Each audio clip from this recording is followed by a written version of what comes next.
আজকে আমরা আসানসোল মন্ডল 2 বিজেপির পক্ষ থেকে 48 নম্বর ওয়ার্ডে উপস্থিত হয়েছি এবং আমরা এখানে আমাদের যে কার্যক্রম চলছে প্রত্যেক দিন সাধারণ মানুষের সুবিধার্থে আমরা সপ্তাহে 2 দিন করে দুপুরের খাবারের ব্যবস্থা করছি। আজকে আমরা 48 নম্বর ওয়ার্ডে উপস্থিত হয়েছি।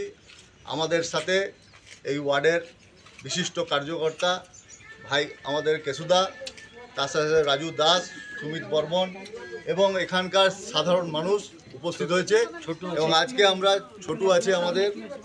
আজকে আমরা এক এক করে এই খাবারের প্যাকেট তাদের মধ্যে বিতরণ করে আমাদের যে প্রকল্প চলছে আসানসোল মন্ডল 2 বিজেপি সবার কাছে আমরা আবার সেই আগের মতোই সেই কাজটা করছি। আসো আচ্ছা, এক এক করে আ যাও, যারা দুপুর আছে